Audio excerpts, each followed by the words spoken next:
தமிழக வெற்றி கழகத்தினுடைய மாநாடு இன்று தொடங்கி நடைபெற இருக்கக்கூடிய நிலையில இன்று இரவிலிருந்து, அதாவது நேற்று இரவிலிருந்தே தொடர்ந்து இந்த மாநாட்டு திடலுக்கு பொதுமக்கள், அந்த கட்சியை சேர்ந்த இளைஞர்கள் பலர் தொடர்ந்து வர தொடங்கினார்கள்.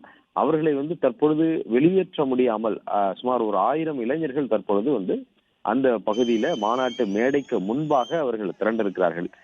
கட்சியினுடைய தலைவர் விஜய் ஏற்கனவே வந்துவிட்டார். மாநாட்டு மேடைக்கு பின்புறம் அவருக்காக பிரத்யேகமாக அமைக்கப்பட்டிருக்கக்கூடிய அந்த அரங்கில் அவர் தங்கியிருக்கிறார் என்ற தகவல் வெளியாகி இருந்த நிலையில் தொடர்ந்து தாவேகாவினர் பல்வேறு பகுதிகளில் இருந்து அவர்கள் தொலைதூரங்களில் இருந்து வந்தவர்களும் அவர்கள் அவர்களுக்கென்று ஒதுக்கப்பட்ட அந்த பார்க்கிங் பகுதியில வாகனங்களை நிறுத்தி இருக்கிறார்கள். பார்க்கிங் பகுதியே இந்த இரவு நேரத்திலேயே பாதி அளவிற்கு நிறைந்திருக்கிறது. அவ்வளவு வாகனங்கள்ல வந்திருக்கிறார்கள்.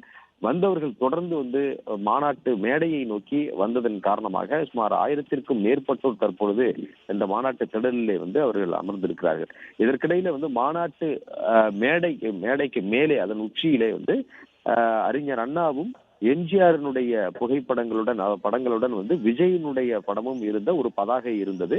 ஆனால் அதை பார்ப்பதற்கு அளவில் சிறிதாக இருந்ததனால அவற்றை மாற்றுவதற்காக அதே போன்று எம்ஜிஆர், அண்ணா ஆகியோருடன் விஜய் இருக்கக்கூடிய இந்த பதாகையை பெரிதாக செய்து தற்பொழுது அவற்றை மேலே மாற்றி இருக்கிறார்கள். நேற்று அந்த மேடையினுடைய உச்சியிலே அவற்றை அமைத்திருக்கிறார்கள்.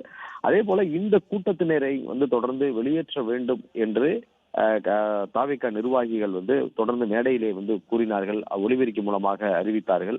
ஆனால் அவர்கள் யாரும் வெளியேறுவதாக இல்லை.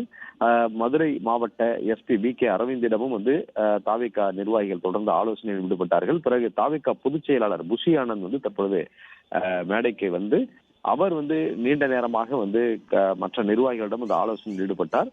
மாநாட்டு திடலில் தற்பொழுதே அவர்கள் திரண்டிருப்பதன் காரணமாக கடந்த மாநாட்டில் எப்படி அதிகாலையிலேயே இது போன்ற இளைஞர்கள் பலரும் உள்ளே விட்டதன் காரணமாக தொடர்ந்து அவர்கள் வெயிலில் இருந்தார்கள். அதன் காரணமாக பலர் மயக்கமுற்று விழுந்தார்கள். எனவே அது போன்ற சம்பவங்கள் மீண்டும் நிகழாமல் இருப்பதற்கு மாநாடு தொடங்கக்கூடிய நேரத்திற்கு முன்பு, 1 மணி நேரத்திற்கு முன்புதான் பொதுமக்களை உள்ளே அனுமதிக்க வேண்டும் என்ற திட்டத்துடன் இருந்தார்கள். ஆனால் தற்பொழுது 1000க்கும் மேற்பட்டோர் அங்கு குவிந்திருக்கக்கூடிய நிலையில அவர்களை எப்படி வெளியேற்றுவது என்பது குறித்து ஆலோசனை ஈடுபட்டிருக்கிறார்கள்.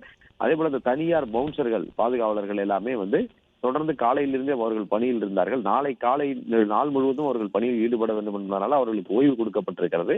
அங்கொன்றும் இங்கொன்றுமாகத்தான் இந்த பவுன்சர்கள் அதாவது குறைவான எண்ணிக்கையிலே இருக்கிறார்கள். எனவே அவர்களால் உள்ளே வரக்கூடிய நபர்களை அவர்களை தடுக்க முடியவில்லை. எனவே தொடர்ந்து பல்வேறு பகுதியிலிருந்து சாரையாக அவர்கள் வெளியூர்களில் எல்லாம் வந்து கொண்டிருப்பவர்கள் மேடையை நோக்கி தான் கொண்டிருக்கிறார்கள்.